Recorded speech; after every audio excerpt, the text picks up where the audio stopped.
we'll talk about the big stuff a little bit. We'll talk about the big stuff a little bit. Let me give you guys just this timeline of things, all right? 2020 comes around, 2020 comes around. COVID hits. We're all stuck at home. And Tokusatsu launches. Shout Factory decides, hey, we're going to be the people to bring Kamen Rider to the West. We're going to, I believe the first thing they did was Heisei Generations Forever.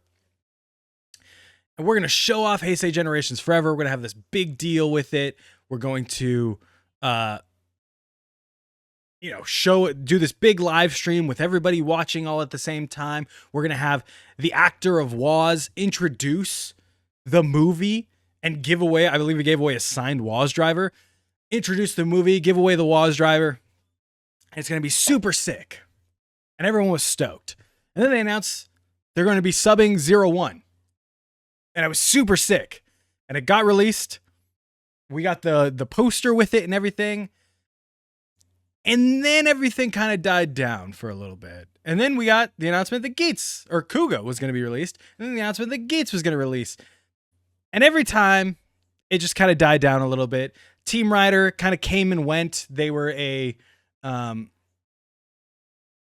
not a part of Shout Factory, but they were part of the toy distributor. And they were like, hey, look at all this new stuff. They had a couple panels and showed off a few things like Fudo PI. All of that kind of came and went and petered out. And it's been a few years since we've gotten anything solid. Besides the Geats announcement. The Geats announcement was really cool, unexpected, out of nowhere, because we all kind of thought that Kamen Rider's US stint was dead by that point. Or at least on a big indefinite hold. Fast forward to yesterday, which, if you guys didn't know, was, I believe, the 55th anniversary of Kamen Rider. 55th anniversary. Today is the 50th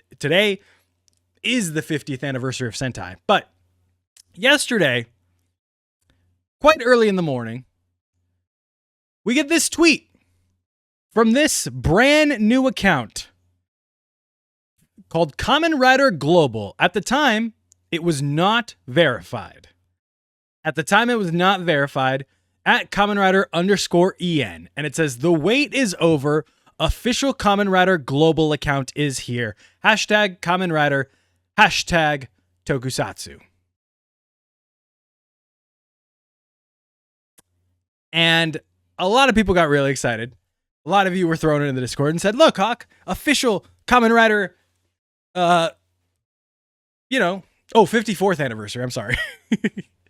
You were like, look, official Kamen Rider Twitter account. And I had my drawbacks, or I had my, assumptions, but I was like, I'm going to leave it be. I'm going to wait till something like concrete, because every time I looked, nobody was retweeting it. No official account or anything.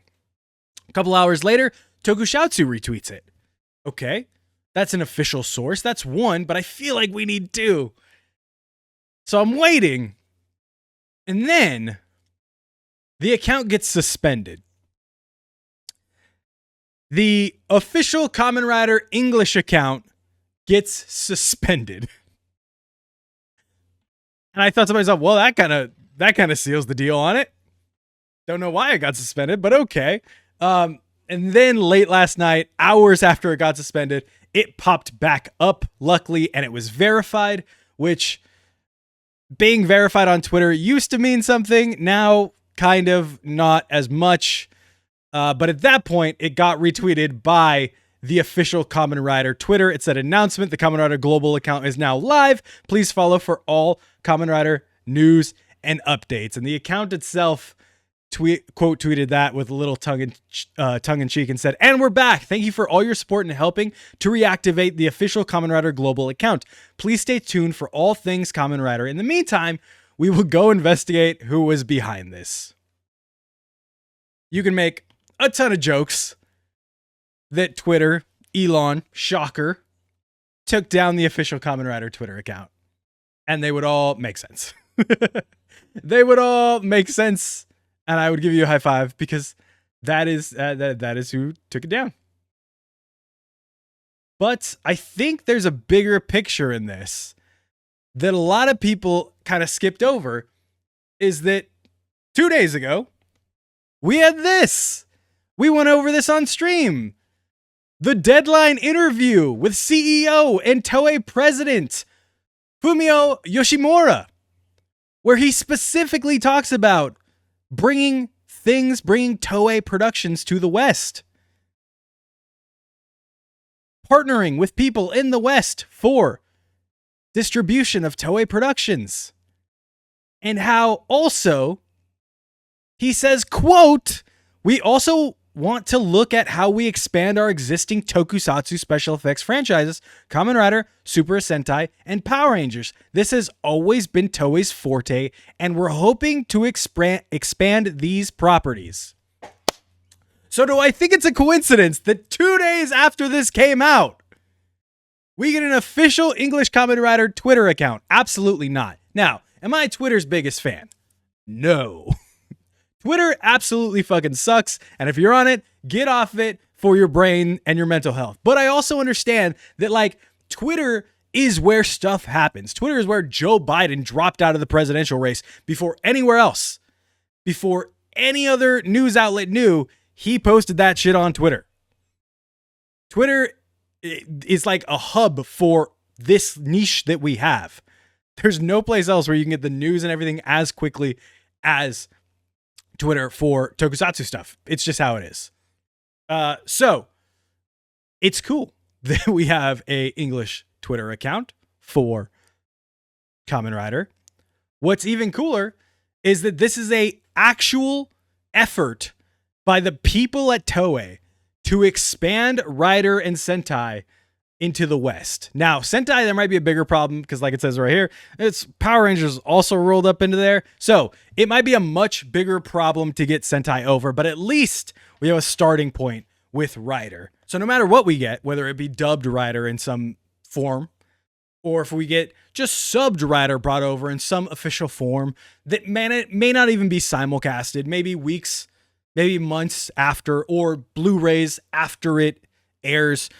Because the way Tokusatsu does it is Tokusatsu has to pay for those rights, and then they get handed the masters, they get them subbed and everything. If this stuff comes directly from Toei, it will be much faster, much easier to get your hands on, and much more complete than we have now. The other thing about this is that what are these shows?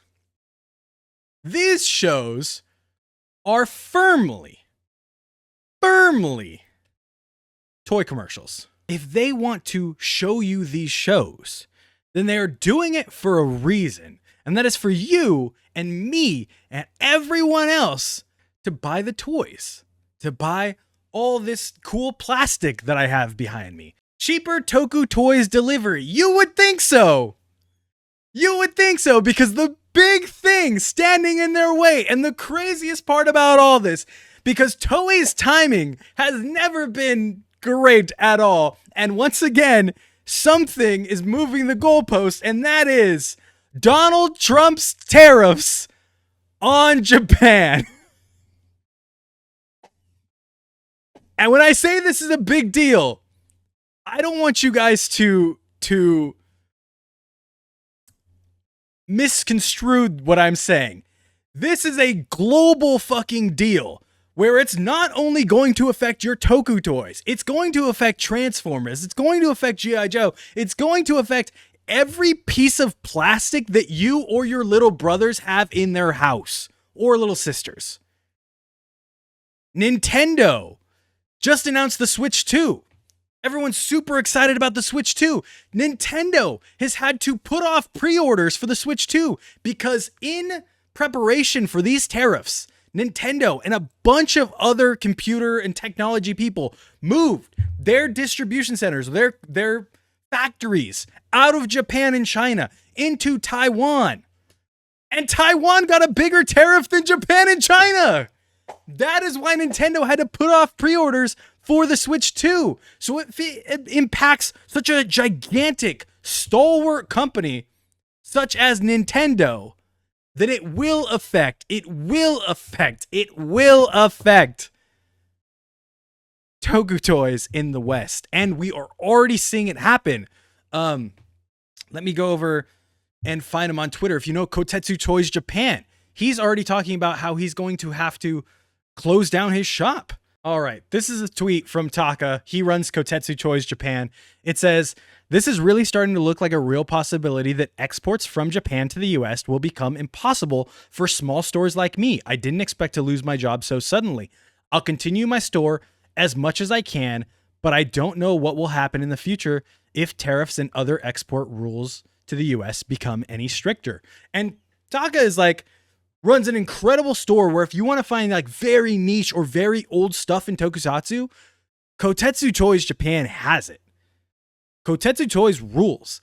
And just like that, he's not going to be able to do with these tariffs. Yes, it's for the US only. The US has enacted these tariffs on Japan. This is why, even though the pre-orders for the Switch 2 are pushed back for the US, Nintendo might very possibly just take those pre-orders from the US and shift them to the UK. I don't trust anyone in chat or myself to have like any economic degree of any kind. But what I do know is that everything I've read so far from like people that do have economic degrees is that this is a whole new territory and we don't know where it's going. And a lot of people are freaking out about this stuff. So in this global scale of things, I'm just trying to bring it way down to the little pinhole that is the niche of Tokusatsu and tell you guys that like, yeah, your toys are going to get more expensive. You're going to see prices go up across the board from these things. It's already happening in certain things. I've already seen places, computer makers and stuff, or people that make computers for you and ship them out, tell you that they are going to raise their price across the board. Costume makers say it. Fabric places are saying it. So it will fuck over average people. But like I said, in these terms,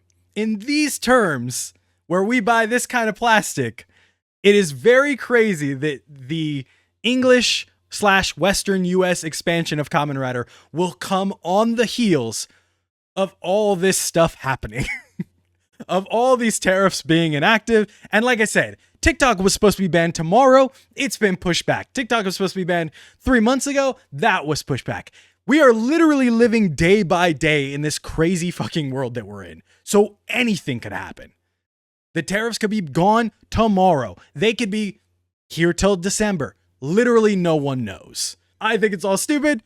We just got to keep informed by it. But if you see your Toku toys go up in price, especially if you live in the US, I don't know how much this will affect other places, but if you live in the US and you're on, Toku Collectibles or Buy or HLJ, anywhere you buy Tokusatsu toys, if you see them go up in price, understand that that's why. That is the other side of this US expansion, that Toei is going to try to sell toys over here. There's just no way they can't, because that's what these shows are for.